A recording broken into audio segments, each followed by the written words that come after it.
పాపమట. మేలు చేయకపోవడం పాపమే. పాపమే. హల్లెలూయా. ఒక క్రైస్తవుడు, ఒక భక్తిపరుడు, ఒక ప్రభువుని ఎరిగిన వ్యక్తి మేలు చేయకపోవడం పాపముతో సమానమట. ఏంటమ్మా? పాపముతో సమానం. నేను ప్రభునందు ప్రియమైన దేవుని బిడ్డలారా, నా చిన్నతనంలో చూశాను. ఎవరైనా చర్చికి వెళ్తున్నారంటే వాళ్ళు ఏం చేసేవాళ్ళో తెలుసా?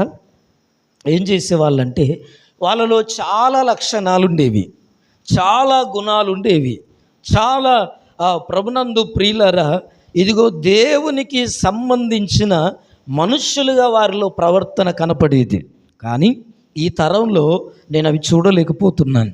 ఎందుకు ఈ మాట నేను జ్ఞాపకం చేస్తున్నానంటే, అప్పుడున్న తరంలో జరిగింది ఏంటంటే, దేవుని బిడ్డలుగా, దేవుని కుమారులుగా, దేవుని కుమార్తెలుగా, క్రైస్తవులుగా, భక్తిపరులుగా, ఆత్మీయులుగా, ప్రభువు నమ్మిన వారిగా ఎవరైనా ఉంటే వాళ్ళు ఏం చేసేవారు తెలుసా? ఎదుటి వారిని పలుకరించేవారు. హల్లెలూయా. ఎవరిని?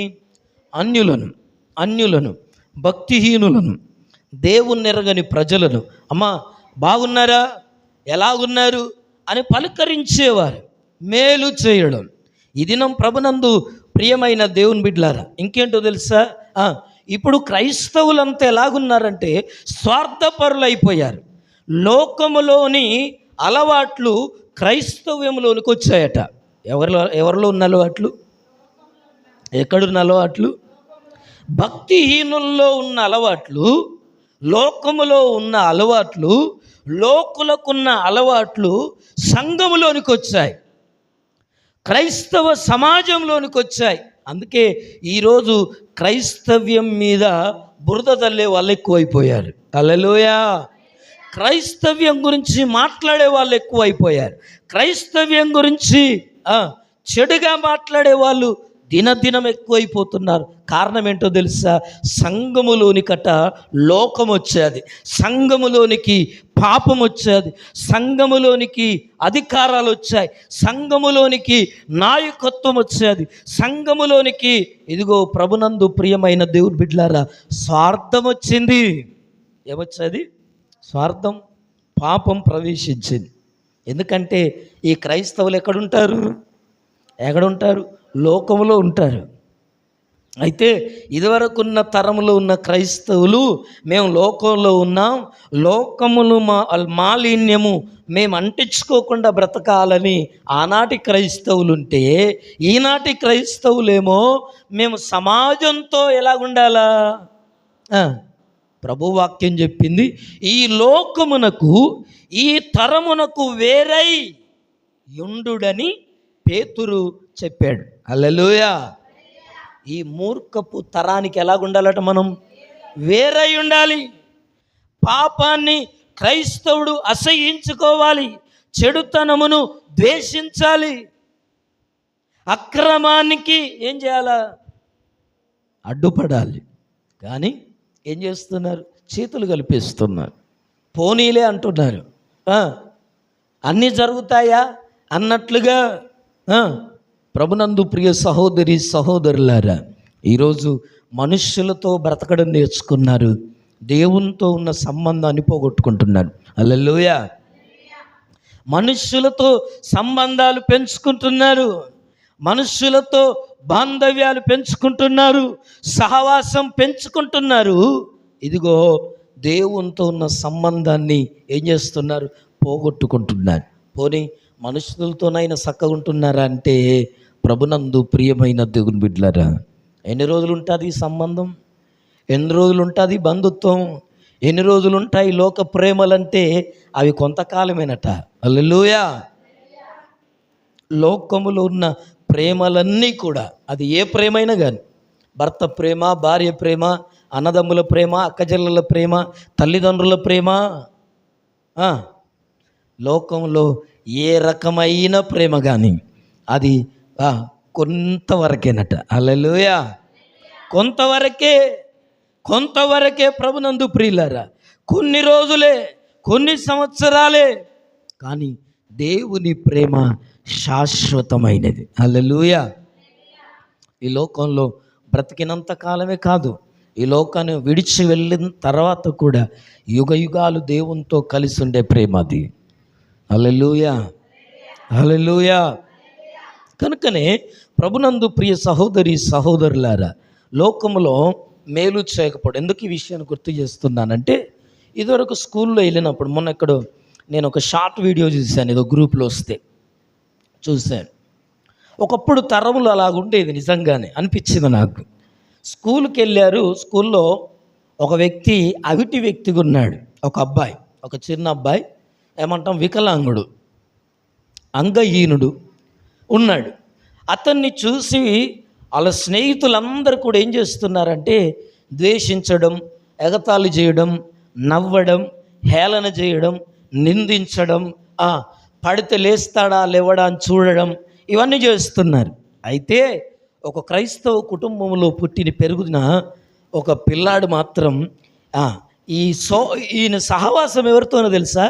ఈ లోకంలో అందరూ కోరుకునే సంబంధాలు సహవాసాలు ఎవరితోనో తెలుసా? డబ్బున్న వాళ్ళతోనే, అందమున్న వాళ్ళతోనే, అధికారం ఉన్న వాళ్ళతోనే. కానీ నా ప్రభువు స్నేహం చేసింది ఎవరితోనో తెలుసా? నేను ఈ లోకానికి వచ్చింది ఎవరి కోసం అన్నాడు తెలుసా? ఆయన ఎవరి కోసం?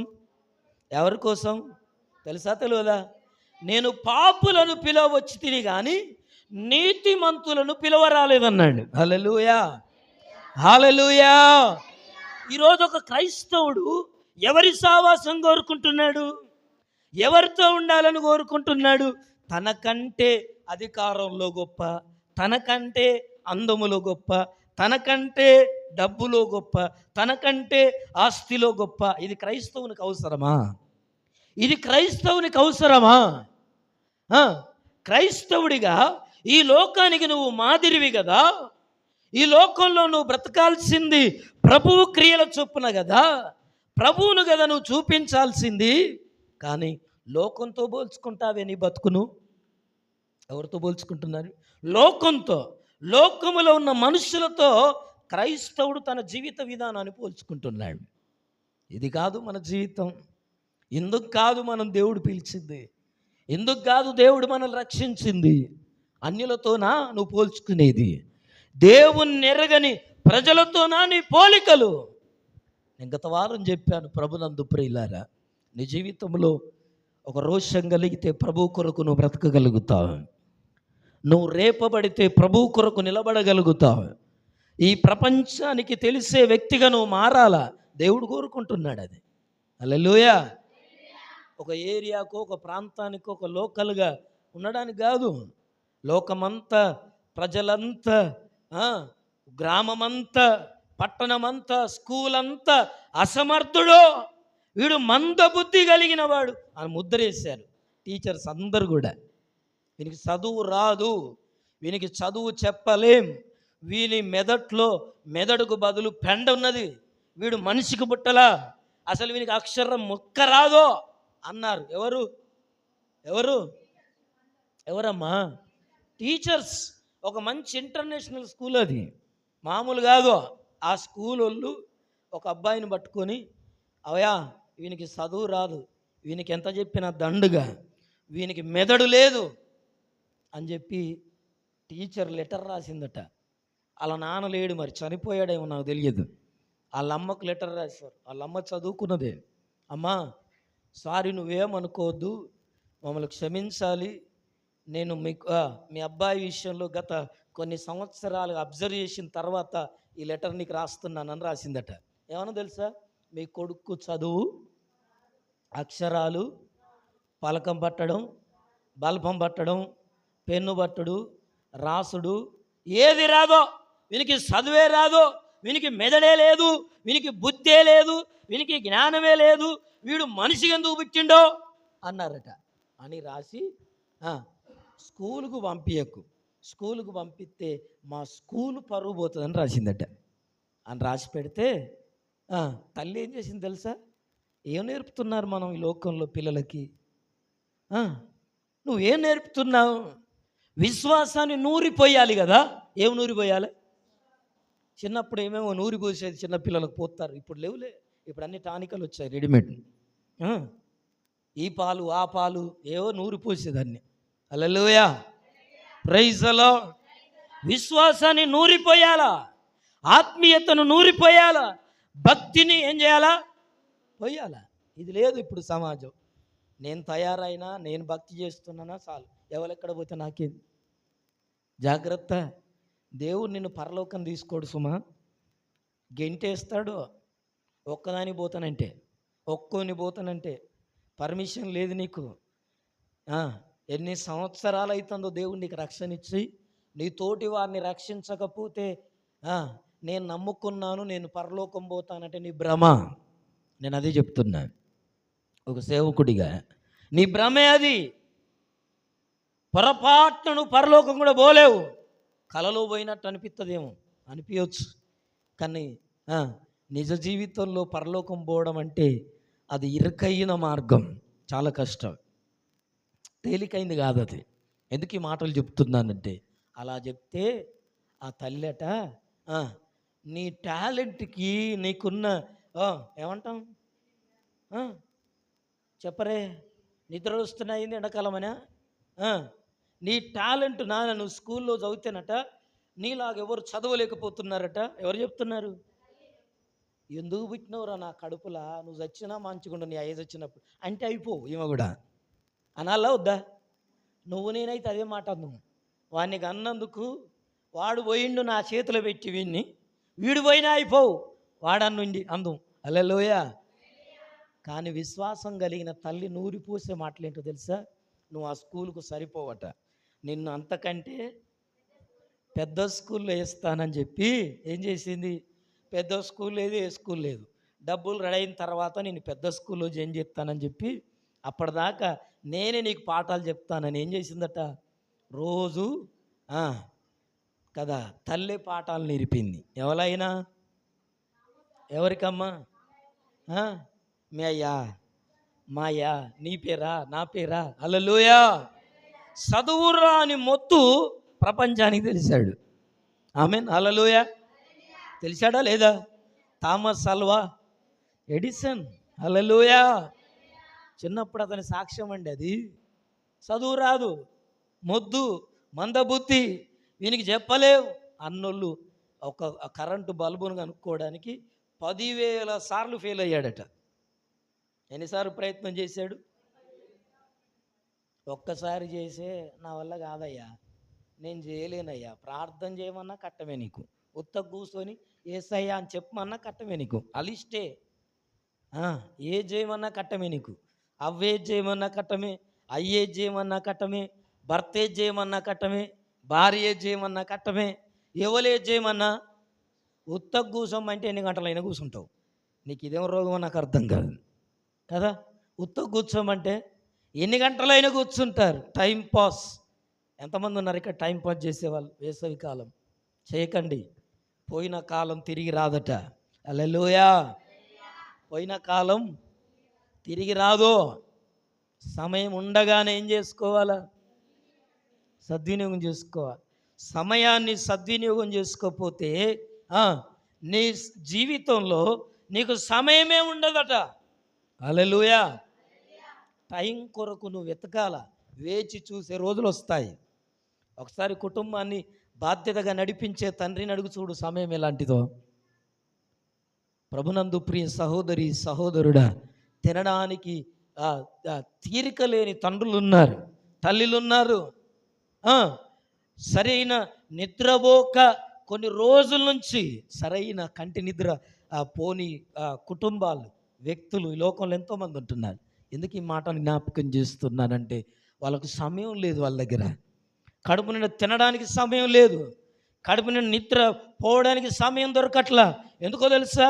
వాళ్ళు సమయాన్ని పోగొట్టుకున్నారు. కనుకనే ఇప్పుడు ఏం చేస్తున్నారు? సమయం వాళ్ళ జీవితంలో ఏది పోగొట్టుకుంటావో అది కరువైద్ది నీ జీవితంలో. గుర్తుపెట్టుకో.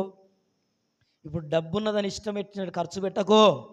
విలాసాలు, విందులకు, వినోదాలకు చిల్లర ఖర్చులు పెట్టకు. దేవుడు ఇచ్చిన డబ్బులు లెక్క అడుగుతాడు. హల్లెలూయా. దేవుడు నీకు ఇచ్చిన డబ్బులను ఏం చేస్తాడు తెలుసా? మీకు లెక్క అడుగుతాడని. నీకు ఇచ్చే ప్రతి డబ్బు దేవుని దగ్గర నుంచి వస్తుంది. హల్లెలూయా. ఆయన అగ్రిమెంట్తోనే వస్తాయి. నీకు ఎన్ని లక్షలు ఇచ్చినా, ఎన్ని కోట్లు ఇచ్చినా, ఎంత ఆస్తి ఇచ్చినా, ఎంత సంపద ఇచ్చినా దేవుని పర్మిషన్తోనే వస్తున్నాయి, దేవుని అనుగ్రహంతోనే వస్తున్నాయి. నీకు ఎన్ని ఇచ్చాను కదా, ఏం చేశామని అడుగుతాడు, లెక్క అడుగుతాడు. అడిగేవాడు ఉన్నాడు. హల్లెలూయా. ఎప్పుడు అడుగుతాడయ్యా? పుట్టిన కాంచి ఇంతవరకు అడగలేదు అనుకుంటున్నావా? ఇప్పటికి చాలాసార్లు చూశాడు తరాజులు పెట్టి. చూస్తే లెక్క సరిగా రాకపోతే ఏం చేశాడో తెలుసా? పంటను పురుగు తినులకు తినే పురుగులకు అప్పగించాడు. ఇంత చక్కగా చూసుకున్నాను, అయినా పంట చేతికి రాలేదని రాకపోవడానికి కారణం ఏంటో తెలుసా? జోగు చూస్తాడు అప్పుడప్పుడు తరాజులో. నెబుకద్నెజరునే జోకాడు, నిన్ను నన్ను జోకడా? జోక్తాడు, తూకంలో వేస్తాడు. దొంగ త్రాసు యెహోవాకు హేయము, సరి అయిన గుండు ఆయనకి ఇష్టమట. హల్లెలూయా, హల్లెలూయా. ఆయన ఎప్పుడు జోకినా మనం ఎలా పడాలా? సరిగా ఉండాలి. హల్లెలూయా, హల్లెలూయా. కిందికి మీదికి పోవద్దు, సరిగ్గా ఉండాలి. సరి అయిన గుండు ఆయనకి ఇష్టం. దొంగ త్రాసు యెహోవాకు హేయం. ప్రభునందు ప్రియ సహోదరి సహోదరులారా, ఎందుకు ఈ మాటలు జ్ఞాపకం చేస్తున్నానంటే, అలాగ ఏమంటాం, ఆల్వా ఎడిసన్ థామస్ ప్రపంచానికి పరిచయం అయ్యాడు. అతను ఇంటర్వ్యూ చేసి నువ్వు బల్బుని ఎలా కనుక్కున్నావంటే ఆయన చెప్పాడు, ఆయన స్టోరీ అంతా, ఆయన సాక్ష్యం అంతా చెప్పాడు. మా అమ్మే నాకు చదువు చెప్పింది. మా అమ్మ నాకు రోజు ఒక వాక్యం చదివిపించేది. ఫిలిప్పి 4 అధ్యాయంలో, నన్ను బలపరచు అని అందే నేను సమస్తము. వాక్యం నేర్పితే చదువు ఆటోమేటిక్గా వస్తుంది. పిల్లలకు నేను అదే చెప్తాను, వాక్యం చదవండిరా బాబు అని. మా పిల్లలకు కూడా రోజు చెప్తాను వాక్యం చదువుమని. ఎంతమంది చెప్తున్నారు తల్లిదండ్రులు ఇక్కడ వాక్యం చదువుమని చెప్పి, ప్రార్థన చేయమని చెప్పి ఎంతమంది చెప్తున్నారు? చెప్పలేకపోతున్నారు. రేపు తరంలో ఏం నిలబడతారు? నాకు ఇదే బాధేస్తుంది. అబ్రహం గారు, ఏలియా గారు ఇక్కడ ఉన్నారు. అరే పొద్దుగాల లేవండ్రా అని మీరు చెప్పేవాళ్ళు, ఇప్పుడు మా పిల్లలకు మేము చెప్పలేకపోతున్నామండి. ఇది ఏంటో నాకు అర్థం కావట్లా. ఎంత సమాజాన్ని, పిల్లల్ని చెడగొట్టే తల్లిదండ్రులుగా ఇప్పుడున్న తరం తయారవుతుందో. వాళ్ళు లేమ్మని చెప్తే ఏడకోపం చెప్తాడని లేపట్లా. మా నాన్న నన్ను లేపేది పొద్దున. నేను యవనస్తుడిగా పెళ్ళి అయ్యేంత వరకు కూడా ఇప్పటిదాకా పండుకుంటావురా. మగపిల్లగాడు ఎప్పుడూ లేచి ఏం చేయాలట? పనగర్ర వేయాలని చెప్పేది. హల్లెలూయా.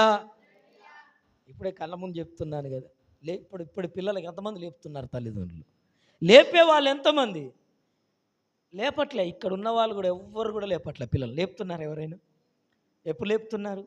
8 అయినాకనో 9 అయినాకనో, ఒరే 8 అయింది లేరా, 9 అయింది లేరా. ఇదా లేపడం అంటే? ఎప్పుడు లేపాలయ్యా? ఎప్పుడు లేపేవాళ్ళు మీరు?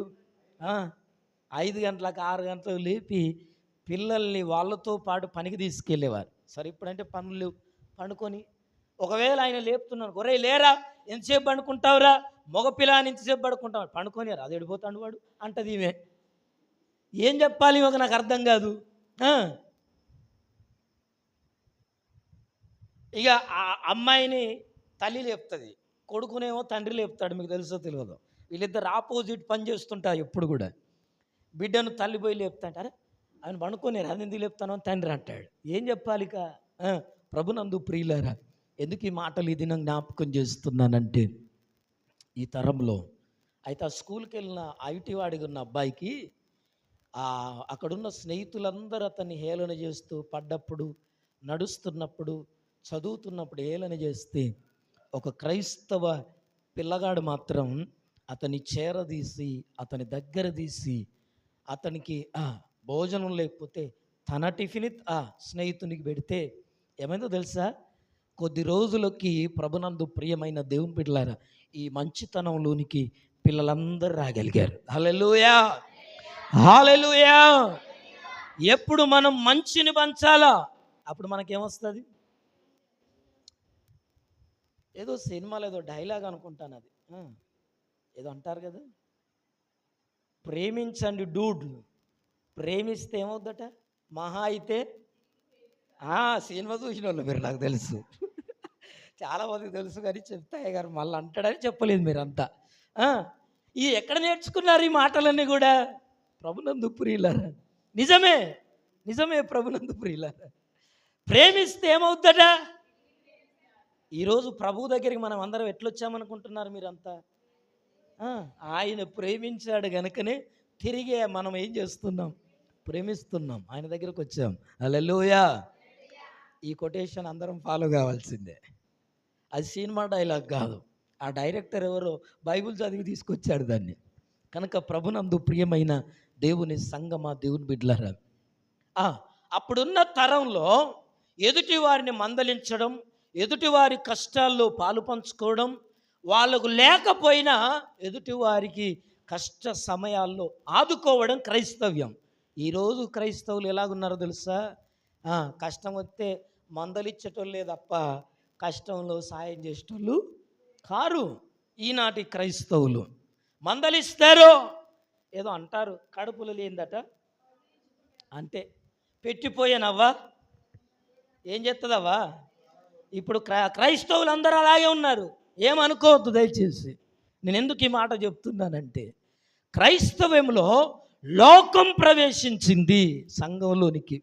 పదవులు వచ్చాయి, అధికారాలు వచ్చాయి, డబ్బు వచ్చింది, అహం వచ్చింది, గర్వం వచ్చింది. కనుకనే ఆత్మీయత లోపిస్తున్నది, ప్రార్థన జీవితం లోపిస్తున్నది, భక్తి జీవితం లోపిస్తున్నది, విశ్వాస జీవితం లోపిస్తున్నది. అందుకోసమే ఇది మన వాక్యాంశం ఏంటంటే, మేలు చేయకపోవడం పాపమే. హల్లెలూయా, హల్లెలూయా. చదువుకుందాం. యాకోబు పత్రిక 4వ అధ్యాయం 17వ వచనంలో దేవుని వాక్యం చెప్తున్నది. యాకోబు పత్రిక 4వ అధ్యాయం 17వ వచనం. కాబట్టి మేలైనది చేయనెరుగుయు అలాగూ చేయని వానికి పాపము కలుగును. హల్లెలూయా. చూడండి వాక్యం చెప్తున్న మాట. దేవుని సేవకుడైన యాకోబు రాస్తున్న మాట ఏంటంటే, మేలైనది చెయ్యనెరిగి, ఏది మంచో, ఏది మేలో, ఏది ఎవరికి ఉపయోగమో, ఎవరికి దేనివల్ల లాభమో, ఎవరికి నువ్వు సహాయం చేస్తే పైకి రాగలరో, ఎవరు నీ మాటల వలన ఆదరించబడతారో, ఎవరు నీ చేతి సహాయము వలన వాళ్ళ జీవితాలు బాగుపడతాయో, అలాగూ తెలిసి చెయ్యకపోవడం ఏంటి? పాపం. పాపం. ఇంకేమంటారు తెలుసా? పాపం అంటే కేవలం చెడు చేయడమే కాదట, కీడు చేయడం కాదు, తప్పు చేయడం కాదు, మోసం చేయడం కాదు. పాపం అంటే నేనేం పాపం చేసిన అంటాం మనమంతా. హల్లెలూయా. పాపం అనగానే నేనేం పాపం చేసినా, అసలు నేను పాపమే చేయను, ఎప్పుడు నేను తప్పే చేయను, అసలు నేను తప్పు చేయకుండానే నాకు నేను చూసుకుంటాను అంటాం చాలాసార్లు అందరం కూడా. ఇది అతి భక్తిలోనికి వచ్చిన వాళ్ళు మాట్లాడే మాటలు ఇవి. కానీ వింటున్నారా? ఒక భక్తిపరుడైతే, ఒక యథార్థవంతుడైతే, ఒక నీతిమంతుడైతే అంటాడట, ఆ సుంకరి ఎక్కడికి వచ్చాడు? దేవాలయం ముందర నిలబడి, ఆడు ప్రార్థనాపరుడైనా, భక్తిపరుడైనా, వాక్యం చదివేవాడైనా, దేవునితో పరిచయం ఉన్న వ్యక్తి అయినా, అయ్యా నేను పాపాత్ముడని అన్నాడు. హల్లెలూయా, హల్లెలూయా. ప్రతి విశ్వాసి దేవుని ఎదుట నేను పాపాత్ముడని ఒప్పుకోవాలి. ఏమొప్పుకోవాలా? నీతిమంతుల ప్రార్థనలు చేయొద్దు పరిసైడు చేసినట్టు. అయ్యా నేను వాళ్ళ లెక్క, ఆ చర్చల లెక్క, వీళ్ళ లెక్క, ఆ ఇంటోళ్ళ లెక్క, ఆ అయ్యగారుల లెక్క, వీళ్ళ లెక్క నన్ను ఉంచనందుకు నీకు వందనాలు చెప్పొద్దు. ఇది తప్పు ప్రార్థన, ఇది తప్పు ప్రార్థన. హల్లెలూయా. ఏదన్నా ఉంటే నీది నువ్వు చూసుకోవాలా. ఇంకోల గురించి దేవుని దగ్గర మాట్లాడొద్దు. హల్లెలూయా. ఇంకోల గురించి దేవుని దగ్గర ఫిర్యాదు చేయొద్దు. నీకు కీడు చేస్తే ఫిర్యాదు చేయి. అర్థమవుతుందా? నీకు శత్రువుగా ఉంటే ఫిర్యాదు చేయి, దానికి ఒప్పుకుంటాడు. ఎందుకంటే నీ శత్రువుల కొరకు ఏం చేయమన్నాడు ఆయన. కానీ అనవసరంగా నీ కన్లోర్వక ఎదుటివారి గురించి దేవుని దగ్గర ఏం చేయొద్దు, ఏడవద్దు. అది నీ కళ్ళకే మంచిది కాదు, నీ కళ్ళు పోతాయి. గుర్తుపెట్టుకో. ఎదుటోళ్ళ మేలోర్వక, ఎదుటోళ్ళ మంచితనాన్ని ఓర్వక, ఎదుటోళ్ళు ఎదిగితే ఓర్వక, ప్రభా నేనెందుకు గొప్ప అయితలేను, నా బతికెందుకు మారతలేదు, వాళ్ళు రోజు రోజుకు పెరిగిపోతున్నారయ్యా. అసూయ. ఇది నీకు మంచిది కాదు. ఈ చెడుతనం నిన్ను బాగు చేయదు. ప్రభునందు ప్రియులారా, అందుకోసమే దేవుని వాక్యం అంటుంది, మేలు చెయ్యనెరిగియు అలాగు చెయ్యని వానికి ఏమవుతుందట? పాపం కలుగుతుంది. వాడు పాపంలో ఉన్నవాడే, దేవుని వాక్యం చెప్తుంది. కనుక మేలు చేయకపోవడం పాపం అనే బైబిల్